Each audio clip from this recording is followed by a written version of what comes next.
I'm thrilled with today's guest. He's a brilliant artist. I've known him for years. He's got so much going on right now. He's in the middle of a comedy tour, 8 months into it. He's got two incredible films we're going to talk about. He is one of my favorite actors of all time. He's only won 3 Emmys, 1 Golden Globe. Jeremy Piven, welcome to the show, sir. Thank you. Good to see you, Donnie. So, stand-up. I never knew you were a stand-up guy. I mean, I know you've been on stage since you're 8 years old, going back to Evanston. When did the stand-up start? You know, I've been touring for about 10 years. I got on stage when I was 8 years old, started doing sketch comedy. Um, no matter, so I've been on stage my whole life. And yet, what's fascinating is stand up is one of those things where I'll never forget the first time I got up, even though the stage is my home and I may be more comfortable on the stage than real life, which is kind of tragic. I don't mind saying it's, we can unpack that later. But anyway, stand up is one of those things where, starting in the 90s, I was at Second City with Chris Farley, and that's all part of my background. But stand up, you're alone, and no one's there to bail you out. And that's kind of like life, Donnie. Yeah. All right. On that sobering thought, that was Jeremy Piven. We'll see you next time. Good night, everyone. Thank you for coming. That was a drive Jewish safe. goodbye. Drive safe. Drive safely. Thank you. So give me, on a night-to-night basis, because whenever I go to a show, and I'm saying whether it's Seinfeld or anybody, I'm like thinking, okay, this is special for me, and this person is up there and they're doing it. How do you get it up every night? I mean, and is every night different? Every night is completely different in the way that, it's a great question, because there are some times when, you don't feel funny, and you wonder where it's going to come from, or you're exhausted or whatever. And the reality is, we're lucky to be alive. I'm lucky to perform for a living, and to create. And ultimately, what's interesting is you do it enough and you realize, wow, I was exhausted. I didn't know where I was going to find it. But you find it. Not only do you find it, but like that may be one of your most interesting sets. So you have to keep telling yourself, look, man, it does not fuck your feelings. Literally, fuck them. It doesn't matter. It's almost the opposite of of what we've gone through the last however many years. It's Yeah. like, it's like the reality is these people need to laugh more than ever. And if you're present and you fully commit to that show, I don't know how to not fully commit. I do that as an actor. You were kind enough to mention some of the things that I've done. My background, I could take up this whole time telling you about my background as a performer and what I've done that led me to what I do. And I could bore the hell out of you to the point where you might need to listen to it if you have problems Right. sleeping. It would be the cure for insomnia. No, I could talk about, studying Commedia dell'arte and, studying at the National Theatre of Great Britain, Shakespeare in London and blah, blah, blah. But the reality is you prepare yourself so that you're ready for the moment. My mom would say the readiness is all. She stole that from Shakespeare. But the readiness is all. I'm getting up tonight and I get up locally as much as I can, and you just get better and better, and the harder you work, the easier it looks. So again, you have that in your mind like, wow, okay, I'm exhausted, but then you realize, man, this could be your best show. They came to see you.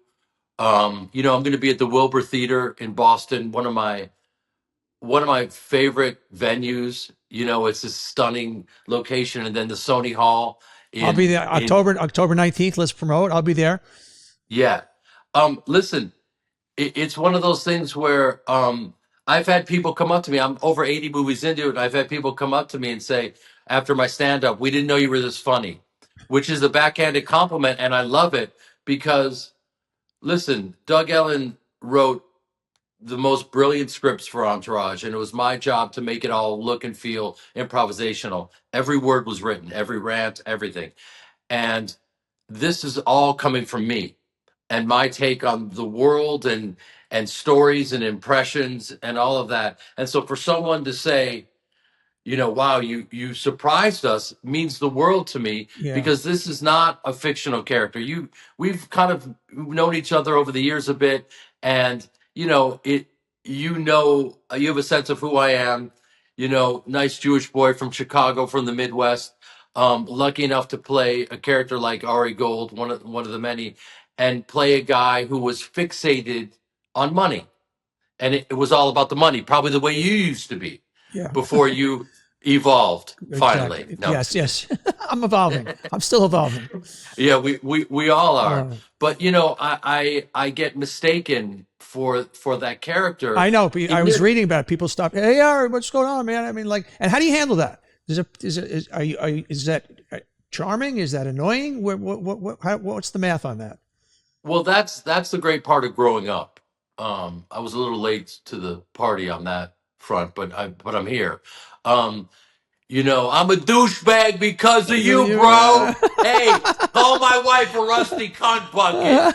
Hey, bro, I fucking love. I'm the real Ari, bro. I'm the real Ari. I know, bro. I know you are. I know you are, sir. I know you are. I'm not. I'm not, my good man. You know what I mean? Yeah. So you have to understand. I'm very sensitive to energy. I can feel the energy coming to me. I'm like, oh, this dude's gonna start screaming at me. Now, the reality is, he got excited because he for a decade watched me play Ari Gold, and it was very authentic, and he identifies with that character. That's a huge compliment. Yeah. I played him so authentically that he thinks that I am that character. There's a huge compliment there. Now I'm at the urinal and I'm trying to pee and he's screaming at me, so it's awkward. It's awkward, but at the same time, that's life. Life will hit you. It's not what happens to you, it's how you react to what happens to you. So that's a gift from God to go, oh, okay, this guy's screaming at me. He doesn't know me. He thinks Yeah. I'm this guy. There, that guy is Ari Emanuel. Yes. And we all know Ari. We all And know Ari. he is insanely successful and prolific. And if you want to scream at someone, scream at him. He's Ari. Yeah. I have to tell you, one of the best TV characters of all time. I'm not just blowing smoke up your ass. I mean, just the way you own that screen and the power of that performance and that character is just something that you should be proud of your entire life, really. Well, thank you, man. I appreciate it. And again, it's one of those moments where, I won the Fresh Face of the Year at 40. Yeah, overnight success. People came up to you and go, "This is easy, right?" Yeah, man. And I got up on stage at 8, and 32 years later I broke through. But what you're saying about, and I thank you, about owning. It's funny. I said to Jay-Z after one of his shows, I said, "Man, you own that stage." And he said, "Man, you said that to me last time." And I was like, "I meant it last time. Yeah, And I meant it this time." I love it when people critique your celebration of them. yeah, I'm just celebrating you, sir. No, but it's like, wait, what? Okay, you sucked. No, but thank you for saying that, because the reality is, as a performer, all the things that I did prepared me for that moment, which is, that was a character that was fully emotionally invested. I think You that's a good know, way of saying it. Yes, very emotionally invested.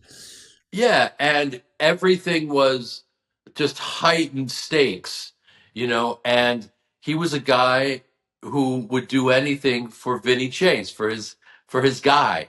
And so you know, it was just an honor to play that guy. And then you have to take all that dialogue, and I had to be word for word, or I'd have to go again. It was like my Torah Oh, fuck, portion, fuck, Doug basically. Allen. Fuck you, Doug Allen. Come on, man. Give him a movement. So there are obviously two kinds of directors and writers. One where you just do not leave a word, and the other one. So Doug was like, these are the words, and this is what we stay with. To his credit, every word was, I mean, it was money. It was perfect. It was, and it was David Mamet, and you got to get every word from David Mamet right as well. And that was an honor. But uh, that's just an actor's job to make it all feel totally improvisational. At the same time, this will lead us into our stand-up conversation.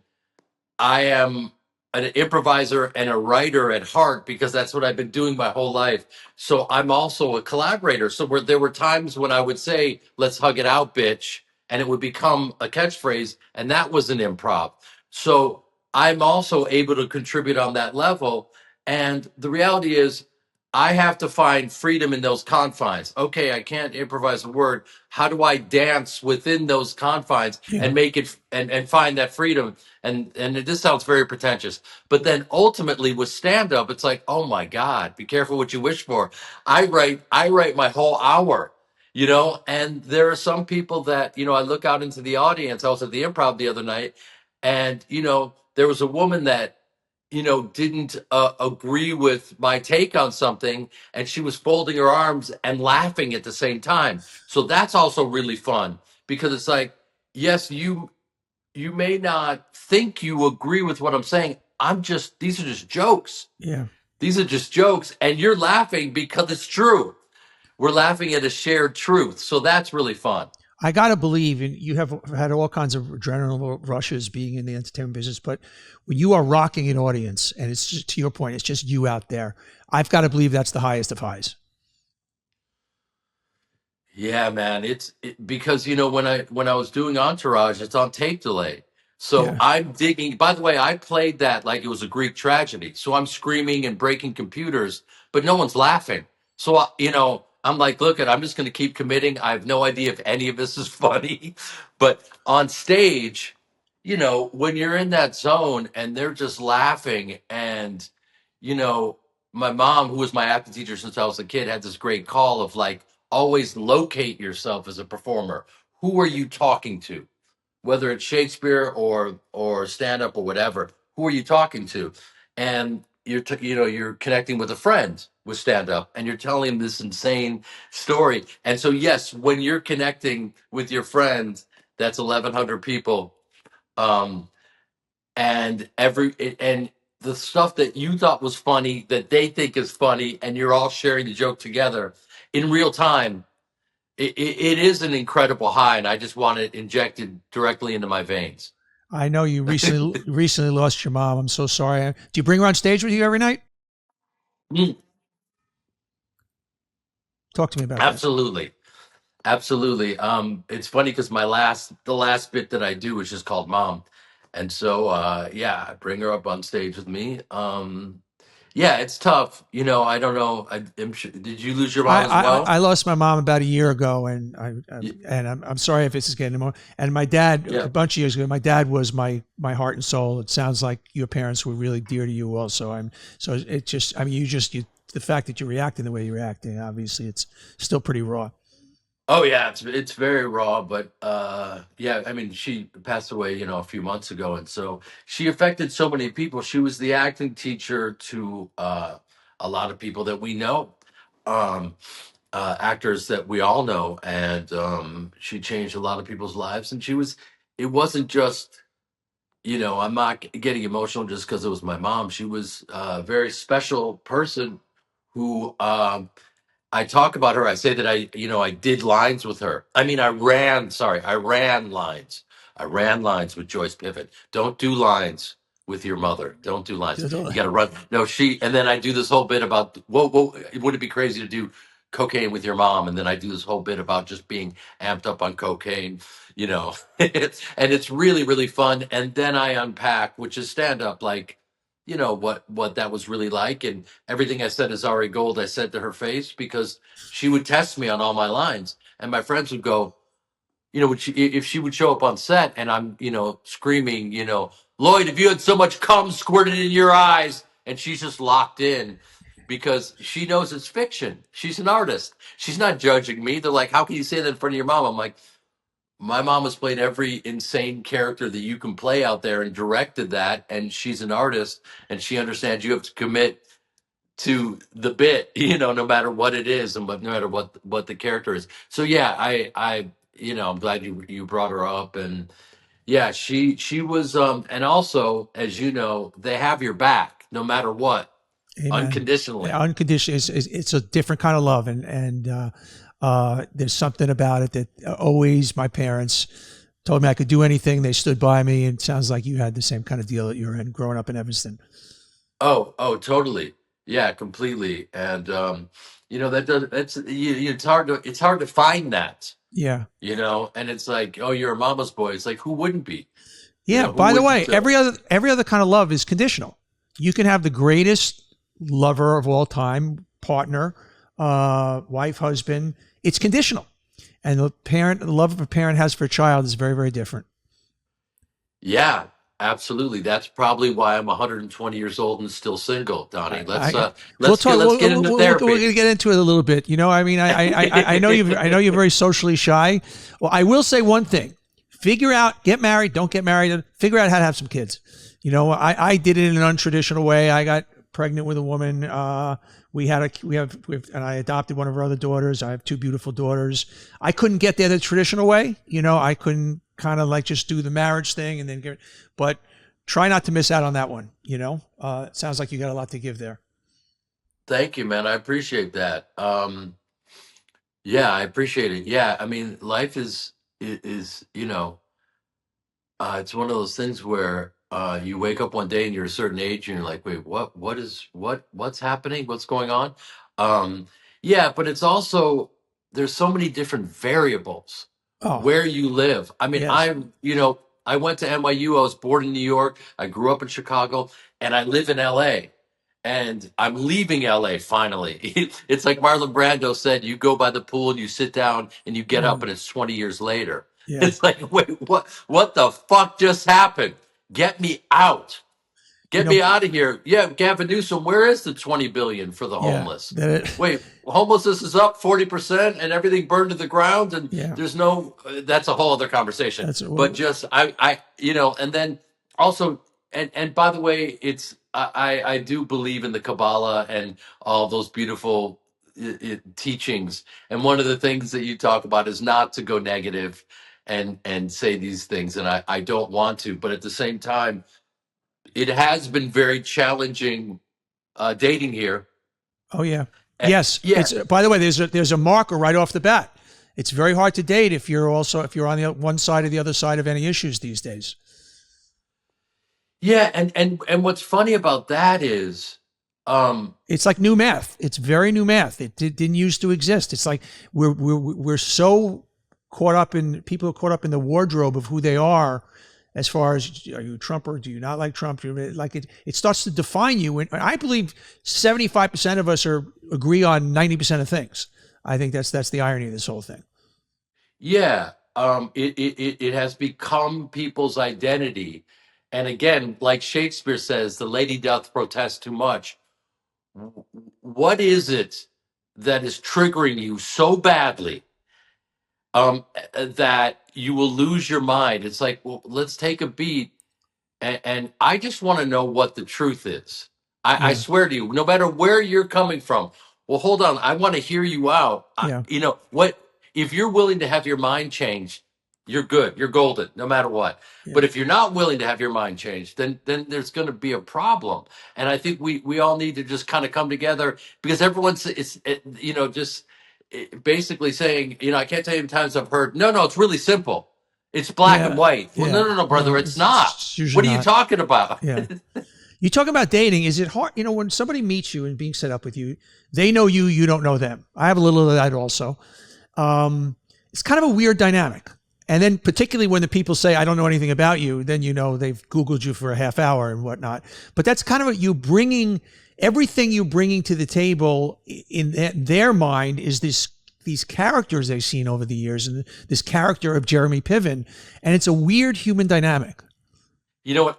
I swear to you, I don't even think about that. And by the way, I probably should. Yeah. I probably should. I was having this conversation last night that there was a long period of time where you know th- uh, th- how many times have you heard like a woman go, he was just too nice. Yeah. You know what I mean? And what does that equate to? And the reality is, I've won awards for playing assholes. So I've you, literally won awards so you for get the playing assholes. you get the pleasant surprise. Oh my God, you're such a good guy. You get to go against typecasting. No, they don't. I had someone circle my face and go, "What's this nice guy shit? Drop it." And I literally was like, "Wait, what the fuck are we talking about?" Like, and I didn't even at the time. I was not, and shame on me. I didn't put it together. Oh, she thought I was. She saw some authentic performance and thought I was going to be yelling or something, like Right. and I'm a Midwest dude that grew up and has great parents and so I think listen, there are variables. I'm not saying listen, yes, I've been misunderstood, but that's a part of life. You know what I Yeah. mean? And you got to figure it out. And the highest vibration is authenticity. So just be yourself. That's it. And they're either going to get you or they won't. I get it. Let's shift gears a little. You have two incredible films that both just brilliant premise. I want to talk about The Performer first, and it's probably what it's been. I think that from everything I've read, your career role to date so far, as far as just losing yourself in a role. I mean, you talk yourself how you lost, and what a relevant story for the times. I just the trailer just sucked me in. It sounds like that must have been such an emotional roller coaster to play that, and particularly with what's going on in the world today. Yes. The performance is what is a short story initially by Arthur Miller that first appeared 20 years ago in the New Yorker. My mother handed over the short story. She's great at identifying material, and she said, "You got to look at this. This is an incredible role for you." And she underplayed it. It's the role of my lifetime. It's the best role I've ever had in my life, and the best work I've ever done. I had my sister adapt the Took you screenplay. 15 years it took you to get this made. Yeah, And I love the story of and how you went to Arthur Miller's daughter, and Daniel Day-Lewis was in the background. And I mean, this thing did not happen overnight. It did not happen easily. no, she's in charge of her father's estate, and she basically auditioned me to see if I, you know, had the right take on the film. And her husband, who's not a very good actor, Daniel Day Lewis, Yeah. mediocre, kind of literally ask any actor. He's the most intimidating actor on the planet. He's the best. He's the GOAT. And so that was all very intimidating, and I was lucky enough to get the rights. And I'm so if you ask me like one of the greatest strengths of actors, and I think it's being delusional. I didn't even think, oh, I have to tap dance. I just thought, oh, of course, I can pull this. I can pull off anything. And then I was like, oh, I got to go to work. So there's a guy named Jared Grimes out in New York, and he's one of the best tap dancers in the world. And I started studying with him 15 years ago, and we just kept going, and we couldn't find the money. I would just go hat in hand trying to get an independent film made that's a This period wasn't piece. cheap. This wasn't cheap either for an independent film. No, no, because you it has to be 1937 pre-Holocaust.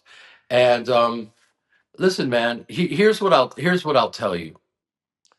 It it took me 15 years to make and to learn how to tap dance, and to go and make a film that takes place in 1937 and to pull it off, and it exceeds my expectations.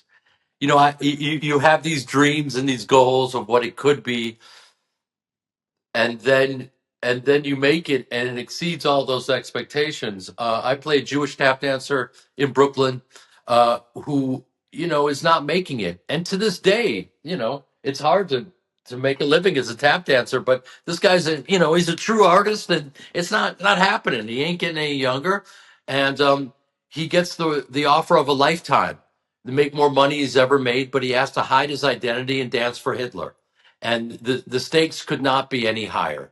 Robert Carlyle, who is one of our great actors, plays opposite me, and it's just the best thing I've ever done in my life. And what I didn't know, because I've been acting my whole life, and here I am finally producing, and I didn't realize it's not enough to make the best work of your life. It's not enough to have a film that's so, unfortunately so relevant that you couldn't time it any better or worse.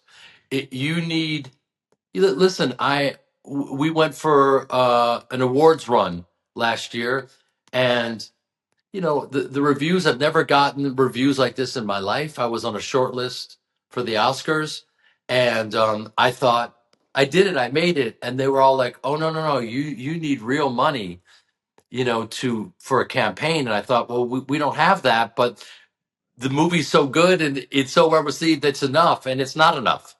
It's not enough, and it's all part of the journey, just learning. And it'll be out this year in theaters finally, and then on a platform.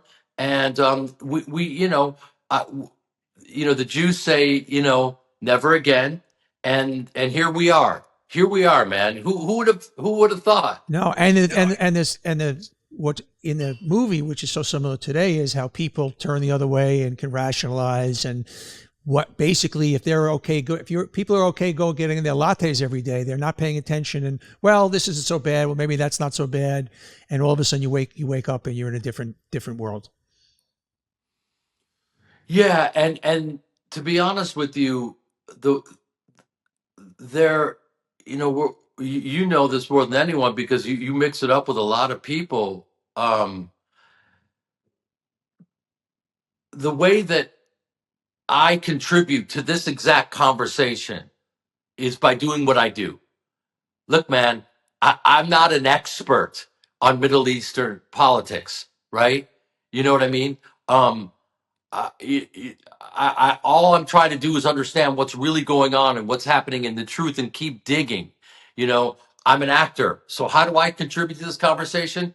Well, I bring the story to life, and we can then talk about, because again, you know, if we understand our history, then it can inform where we're at. And what I do is play a character with my soul, which is what I did. When you see the performance, you will never think there. No one, if anyone who sees this will never go, "Oh, you're Ari Gold," ever Yeah, again. They're going to go, that's got to be so fulfilling for you. And the fact that the reviews of your performance and the performance is just off the charts. And it's it's interesting. You brought up Ari Gold again, and what you and Gandolfini and John Hamm have done. You had the blessing and the curse of having these very iconic characters, but you've really done a spectacular job. And this is the kind of your tour de force of taking it out and I don't want to say redefining yourself, but fanning it out, if you will. And certainly that character will always be a part of you, but there's such a broader palette right now. "Thank you." Guys like John Hamm have gotten so many at bats and has been uh, embraced by so many different communities. And with me, um, the journey has been a little more challenging, but that's what makes us who we are. And I took this short story from that my mother handed me, and I went out there and just I would love to be the poster child for never give up, because I didn't give up. And after people in Q&As would be like, "How did you never give up?" But it's like, then I'd be giving up on myself, Yeah, and then there's nothing left. So this role, if you look at these reviews, I've never touched anything like this in terms of what I'm capable of doing. And people said he disappeared into the role, and the reality is I reappeared into reappearing. this role. And this, because people all want to know, and you didn't ask because you're smart, but they all want to go, how much are you really like Ari Gold? In other words, how much of an asshole are you really? Right. And the reality is, I am Harold May. I am, and that's in the performance. This is, I identify with this character so much because we all deal daily with this conundrum of how much of yourself will you compromise for success. And my character is willing to compromise everything to for the world to see his art. He's willing to hide the fact that he's Jewish and dance for Hitler. And I'm on set, and all you can do is prepare everything you have and then be present in the moment as an actor. And there's a scene in this film where I'm uncontrollable, unconsolable emotionally or whatever in this moment, that like I wasn't trying to do anything. I was present, putting everything that I had into the character into the past, and then play that moment. And Robert Carlyle, who's playing the German opposite me, as an actor, got furious with me because, and then that led to these moments, because it's working on so many different levels, and it is the performance of my life, and it is my soul up there. And you know we we have to talk about this now. For whatever reason, there are people out there that are disputing the numbers of the Holocaust. It's like, wait, what are we doing? What are we doing, guys? We have so many more important things to talk about. How many people were killed in the Holocaust? Try looking up any of those people in the phone. These people didn't exist. Those numbers are real. Let's move on. That happened. And so, and there's so many different variables as to why that's bothering people. You know what I mean? And so what this film does is it's like there's this generic question that, again, you didn't ask because you're good. What do you want people to walk away with from this film? We, You we, don't, know, we don't ask questions like that here. yeah, but you don't. But you ask great questions that lead me organically to answer that, Yeah. which is, when I read this story, I thought, if I could pull this off, and I did, I will somehow, and this is the power of storytelling, somehow reveal the absurdity of anti-Semitism or racism, um, organically in a story. Because I'll play this character fully. No matter who you are, you will look at this character and go, I get where he's coming from. And and you could see, even though I'm doing something that's absurd, all my troop was going, we got to get out of Berlin. What the fuck are you doing? And so I want to play a character with so much dimension, and it's so rooted that you understand why he does what he does. And then I can't tell you too much because you got to see the film, but there's a moment that if we pulled this off, and we did, I will show you, through storytelling, you know, reveal the absurdity of blind hatred. What's And so? so we Okay. need to see that right now. It's like we need to all just drop how we want the world to see us. So many people are doing these performative gestures. They want the world to see them a certain way. It's like, well, hold on a second. I get that. I get that. You want to identify the oppressor, and you want to go out there and it's black and white. Well, it's not, guys. Hold on. But to unpack these difficult conversations as to where do we come from, and how is that informed where people are at right now, and this is the film for that. And then ultimately,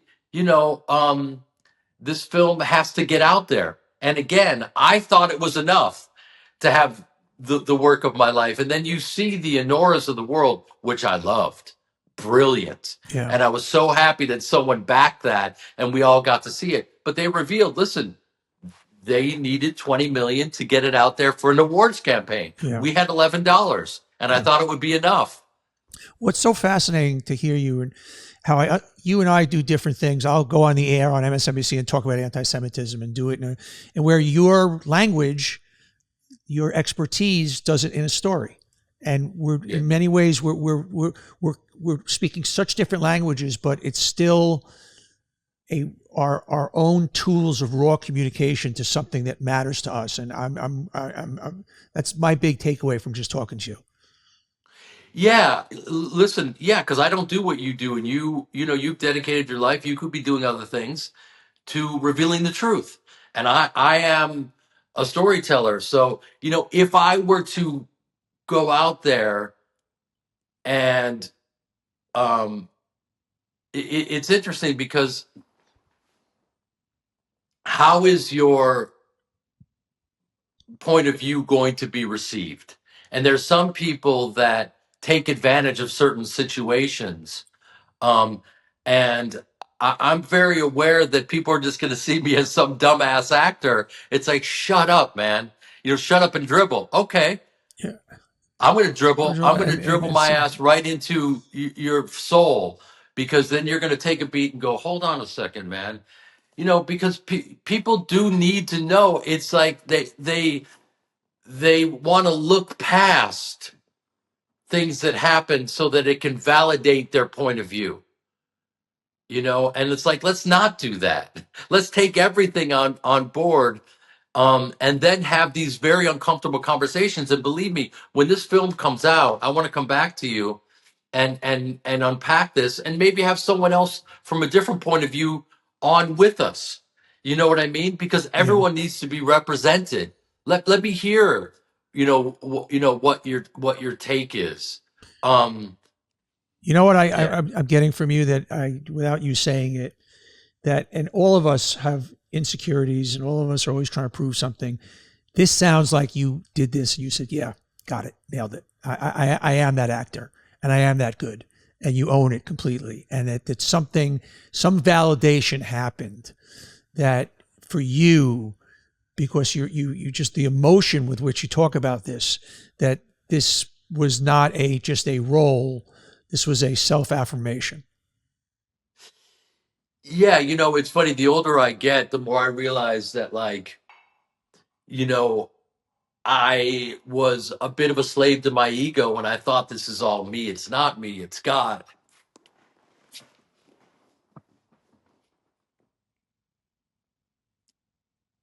How do you mean? Well, I think I put myself in this position with this film where I was relentless, and we got shut down during the film and didn't have the money, and I just kept going. And so I put myself in a position. You mentioned guys like John Hamm and stuff like that. Those guys get more at bats than anyone, Yeah. and that's not necessarily my journey. It's been a little more difficult. So I created this situation, opportunity for myself, that again was created by my mother, who has always had my back. And so that I put myself in a position to tell this story, and all I had to do was be present after never giving up for 15 years. And then, listen, where we were shooting in Slovakia is the first place they gave the Jews up. They put them on trains in Bratislava, Slovakia. That was like the first place they just kind of pushed them out there.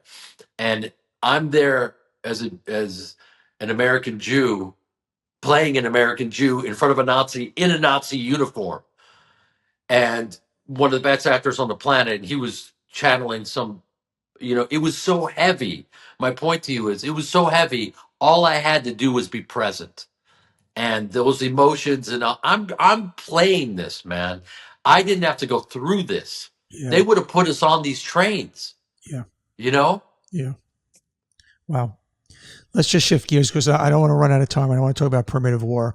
Uh, that's been hailed You want to as, talk about a Vietnam dinosaur movie? yeah. You fucking hack. This is the third. This is the third Vietnam dinosaur movie I've talked about. Or as they said, Oh my, Full Metal Jacket meets Jurassic Park. I'm reading yeah. about this and I'm going, fuck me. This is wild. Full Metal Brontosaurus, which is also my stripper name. What? How the fuck did this happen? uh, that's a And great and, question. and what genre would you put this movie in? Well, this again, I guess I must be attracting people who are really doing it themselves and are a bit fearless. Because Luke Sparks, who wrote and directed this, made this indie film, which is a larger than life, like, dinosaur movie, competing against Jurassic Park and all these things. No one does these independently. He made it for $8 million, and it looks like 80 million. And I met him one day, rainy day, and he's like, my wife loves you. We do this video for her, and we're in the rain. And next thing I know, I'm in the fake rain with him in Australia, battling dinosaurs, jumping on a helicopter. And listen, he's just got a great spirit. He reminds me of, like, like that young Spielberg vibe that nothing can stop him. You know, he just made this film. No one gave him money to make this film.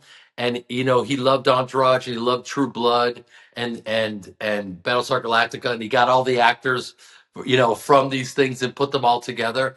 And we were supposed to be in theaters for 5 days. It's now been, you know, a month because people love it and the reviews have been incredible and it's R rated. And And you know, I hear the dinosaur shit is no fucking joke. It makes Jurassic Park kind of look like, you know, little funny, cute, little sweet dinosaurs. yeah, he really nerded out on the dinosaurs. Have feathers and everything is authentic, and there's blood and guts. And I'm playing some like southern, you know, colonel who just has seen it all, and I love playing that guy because then that guy has to then confront dinosaurs, you know, which is then you put, you know, a guy like that, and that's just really fun for me to play.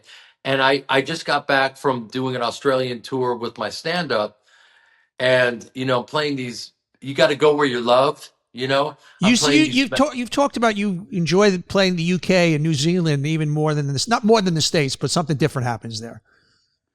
Well, there's an old saying, go where you're loved, Yeah. you know, and, you know, I can feel the love over there. And it's not me being pretentious. I'm just being honest. First of all, over here no one really knows, like you even admitted we didn't know you did stand up, so like, you know, I'm playing Sony Hall, which is this beautiful 500 seat theater. In in Australia I played 2,500 seat theaters, you know what I mean? And I just filmed my stand up special in Chicago at the Vic Theater. Pretty soon I'll have my stand up special out there. Okay. Beautiful. And you know, I'll talk about getting older. You know, this is how you know you're getting older. I used to look at a woman in a short skirt and I'd be like, damn, she's hot. And now I'm like, I wonder if she's cold. You know what I mean? And now, and you know, and it's like, so I got, you know, the one liners and I'm hitting it. And then I'm also doing impressions and long form stories. And so I just get to like, be careful what you wish for because is just such a beautiful way to for me to just do what I do, you know, and to make a dumb sports analogy, like, you know, when you're boxing, you let your hands go. I just let it all go. And it's great. Well, Jeremy Piven, thank you for letting me go today. If you want to go see the tour, go to jeremy-piven.com. I will be there on the 19th in New York. I'll come visit you.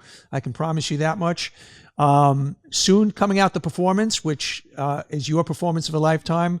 We've also got Primitive War. A lot going on for Mr. Piven. Thanks for your time, man. I enjoyed talking. Last time I interviewed you, it was the only time that the entire Entourage crew was being interviewed for my old CNBC show. It was you and Doug and all the guys, and it was the only time you guys did a group interview. So this is about 20 years later, but good to catch up, man. Well, yeah, that's a great memory. Thank you. You listen, I'm not just saying this because we're done with the interview now. You're pretty great at what you do. I'm proud of you. Thank you, brother. Everybody, thanks for watching. If you like it, hit that subscribe button. And we love having you here watching On Brand. And just don't miss any future episodes. So don't forget to hit that subscribe button. We'll see you next time.